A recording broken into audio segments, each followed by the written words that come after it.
Hello my dear students, ये solutions का part 4 है। इसमें अपन कॉलिगेटिव प्रॉपर्टीज डिस्कस करेंगे। Okay, so let's start with it.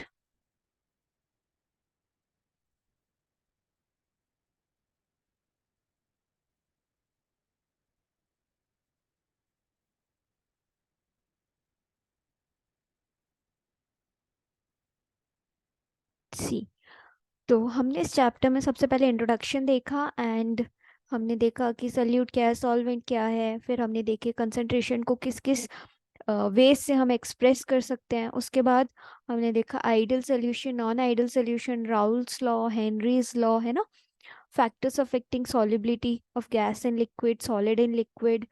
Okay, now we will discuss the colligative properties. Okay, तो ये एक ऐसा टॉपिक है जिससे ज़्यादातर न्यूमेरिकल्स ही आते हैं और ये आपको पता चलेगा कि कितना इम्पोर्टेंट है।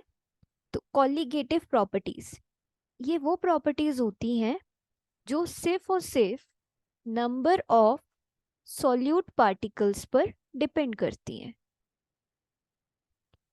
अब सोल्यूट पार्टिकल का नेचर क्या है उस पर डिपेंड नहीं करती।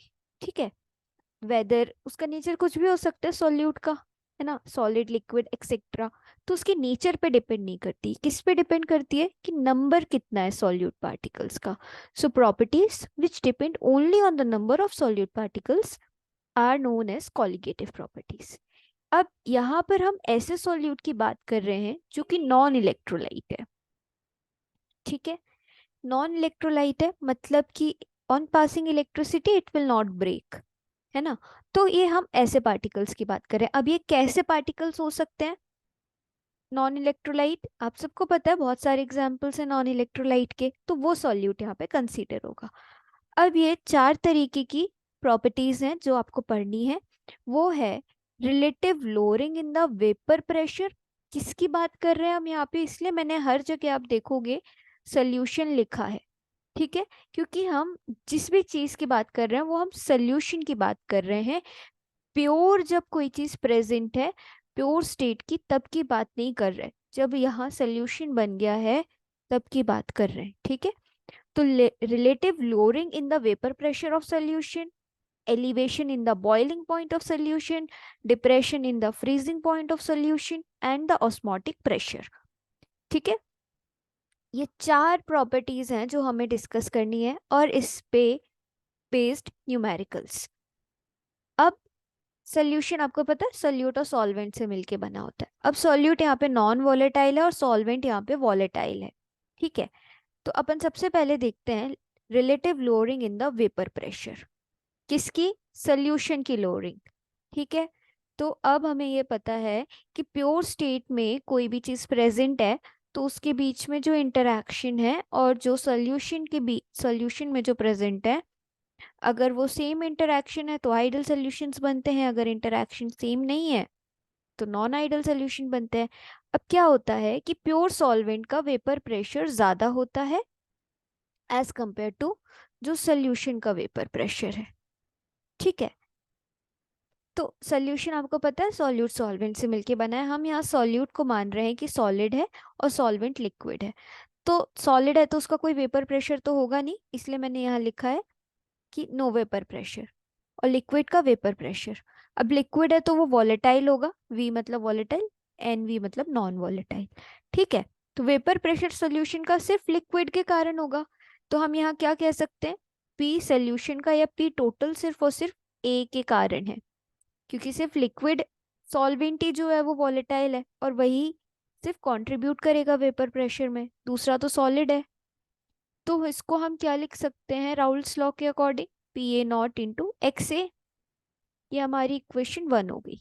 ठीक है, पी टोटल या पी सोल्यूशन सिर्फ और सिर्फ पी ए कॉन्ट्रीब्यूट कर रहा है।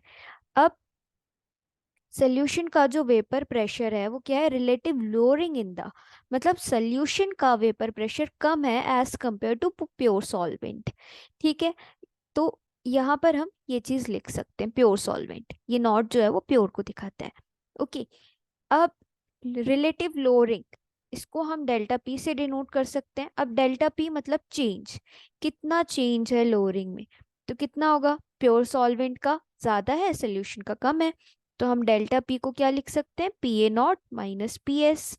अब पी एस किसके बराबर है, पी ए के बराबर है, तो P A naught minus P ए लिख सकते हैं, इसलिए यहाँ पे P A naught minus P ए लिखा है। अब पी ए को आप क्या लिख सकते हो, पी ए को आप लिख सकते हो P A not into x A. इस चीज को यहाँ पुट कर दिया।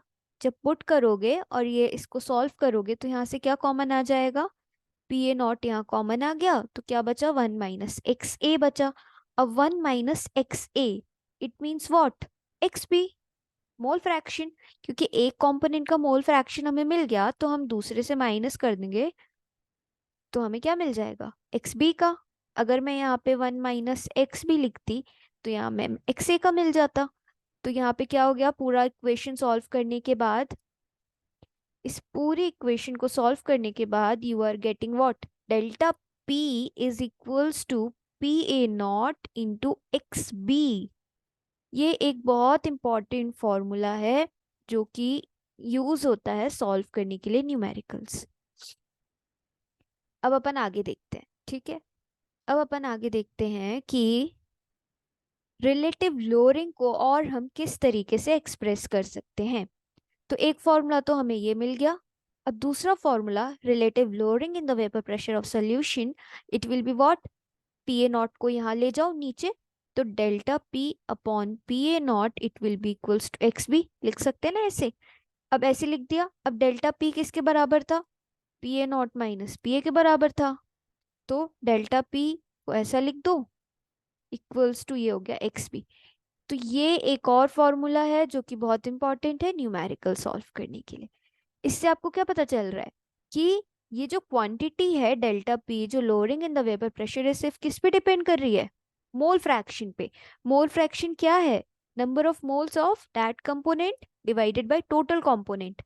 इसका मतलब hence relative lowering in the vapour pressure is a colligative property.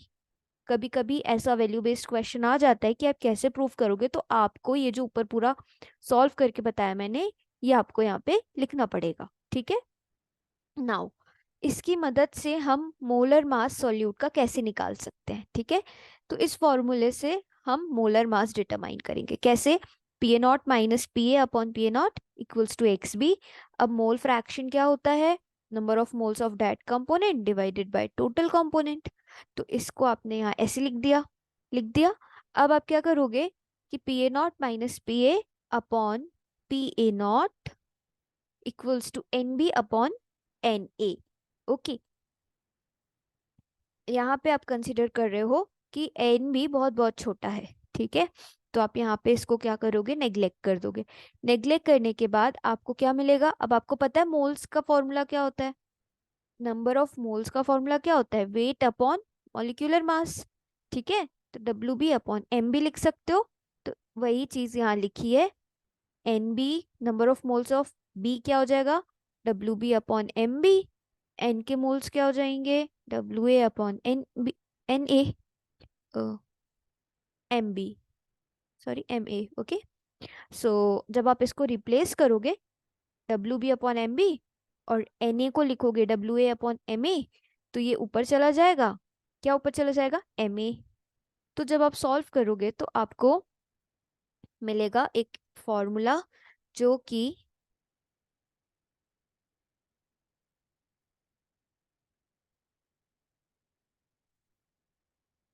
है ये वाला, लास्ट वाला, ठीक है।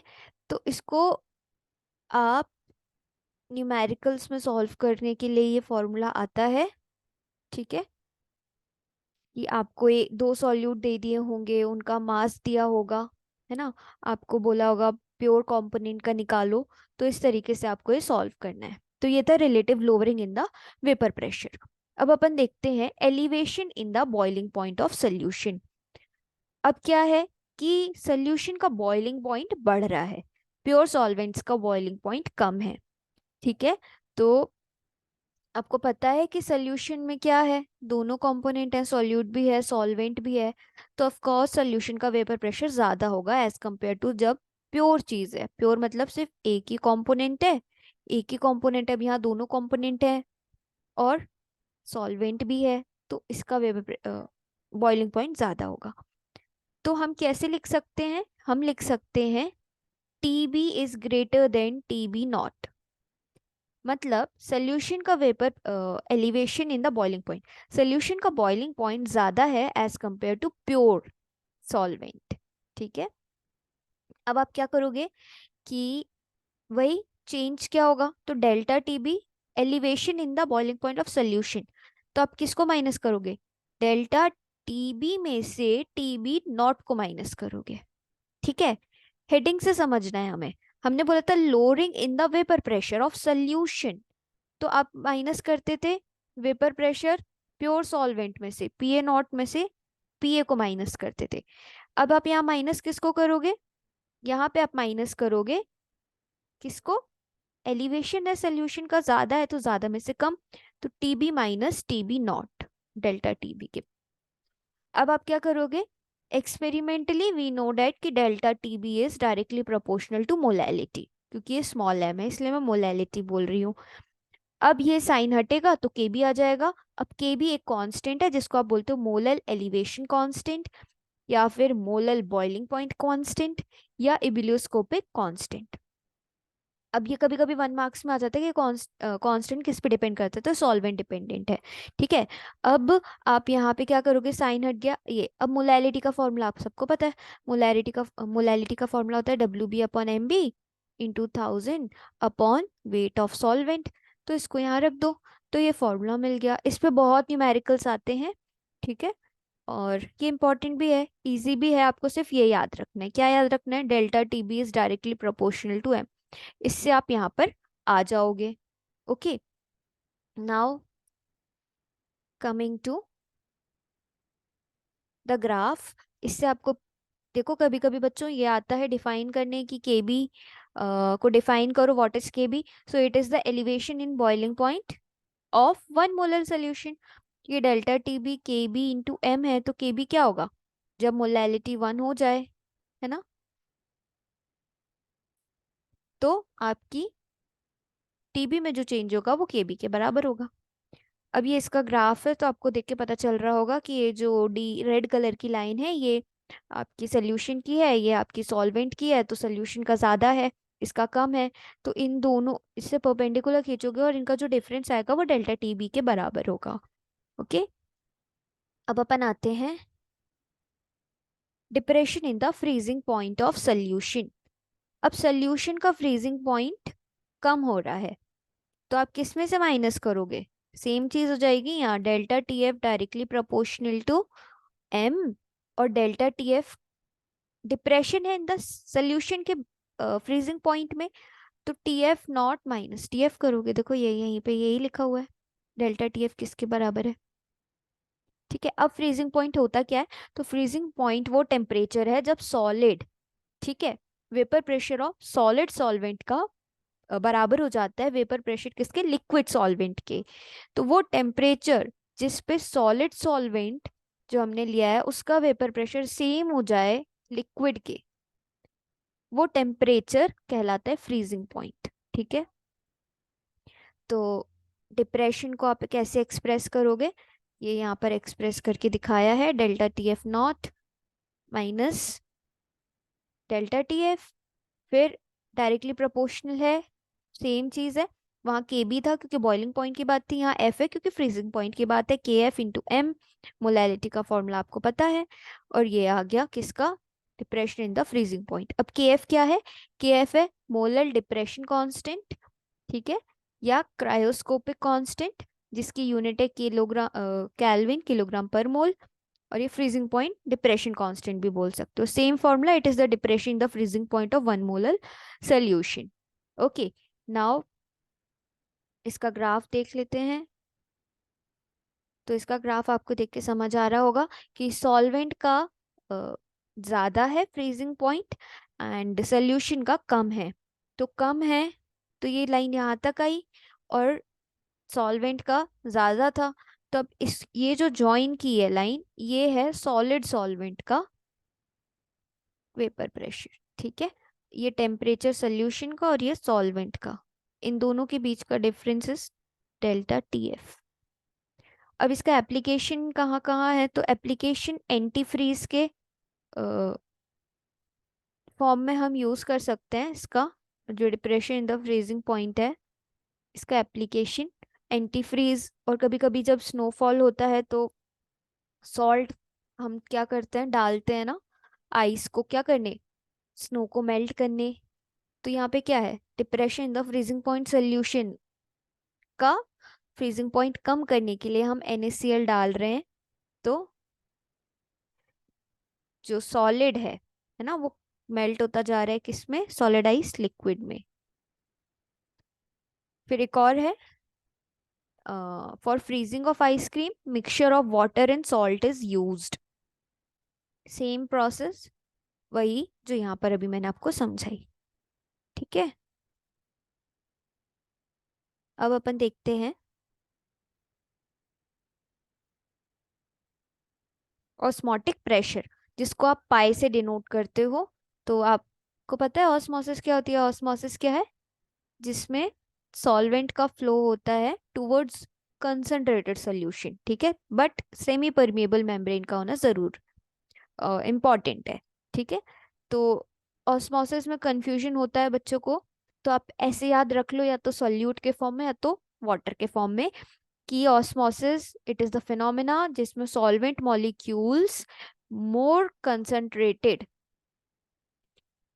मोर कंसंट्रेटेड सोल्यूशन की तरफ मूव करते हैं। ठीक है, मोर कंसंट्रेटेड मतलब जहाँ पे सल्यूट ज्यादा है, तो ऐसे याद कर लो जहाँ सल्यूट ज्यादा है वहां पे वाटर मॉलिक्यूल्स मूव करते हैं। ठीक है, अब हाइपरटोनिक हाइपोटोनिक क्या होता है, तो जैसे कोई सेल रखी है, अगर वो स्वेल हो रही है तो हाइपोटोनिक है। अगर हाइपोटोनिक सोल्यूशन में रखी है तो वो श्रिंक हो जाती है ना, ये सब हमने स्कूल में पढ़ा था। तो यहाँ पे भी क्या है कि हम मान रहे हैं कि हाइपरटोनिक का जो कंसंट्रेशन होता है वो ज्यादा होता है एज कम्पेयर टू हाइपोटोनिक, इसलिए वो श्रिंक होती है। अब ऑस्मोटिक प्रेशर क्या होता है, क्योंकि ये चीजें रिलेटेड है इसलिए। तो ऑस्मोटिक प्रेशर वो मिनिमम बाहर से दिया गया प्रेशर है जो ऑस्मोसिस को रोक दे। ठीक है, तो इसी चीज का एप्लीकेशन रिवर्स ऑस्मोसिस डीसैलिनेशन में यूज होता है। ठीक है, डीसैलिनेशन में रिवर्स ऑस्मोसिस यूज होती है। सो ऑस्मोसिस का फॉर्मूला होता है pi equals to CRT। C concentration है, आर आपका कांस्टेंट है, टेम्परेचर आपको दिया रहेगा, केल्विन में लेना है। अब ए अगर हाइपरटोनिक है और बी अगर हाइपोटोनिक है, so if CA is greater then CB, तो पाई ए ज्यादा होगा पाई बी से, क्योंकि पाई सी से डायरेक्टली प्रोपोर्शनल है।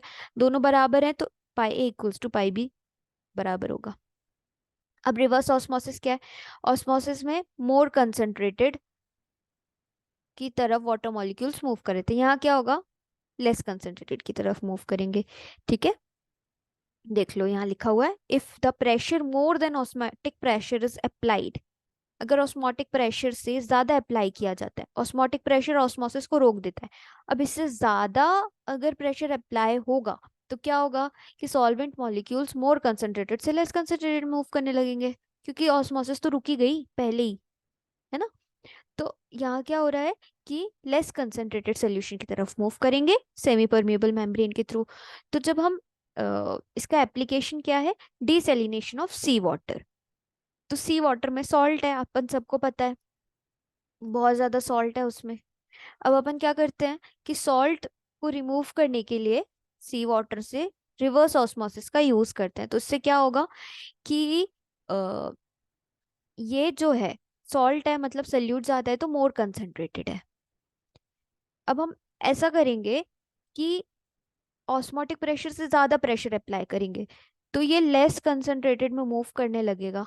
लेस कंसंट्रेटेड में मूव करेगा मतलब पानी यहाँ आने लगेगा, सल्यूट यहाँ रह जाएगा, तो वाटर आपको मिलेगा। इस तरीके से ऑस्मोसिस का यूज होता है, और ये इसका एप्लीकेशन है, ये बहुत इंपॉर्टेंट है, ये आता हुआ है। ठीक है, एग्जाम में आता है ये। अब जो नेक्स्ट टॉपिक है वो है abnormal molecular mass and went of factor. तो ये अपन नेक्स्ट क्लास में डिस्कस करेंगे, और इसके बाद अपन डिस्कस करेंगे सिर्फ क्वेश्चंस जो कि एग्जाम पॉइंट ऑफ व्यू से इंपॉर्टेंट है। Okay, if you like my videos, अगर आपको मेरे वीडियोज अच्छे लगते हैं then please subscribe to my channel and keep supporting. Thank you.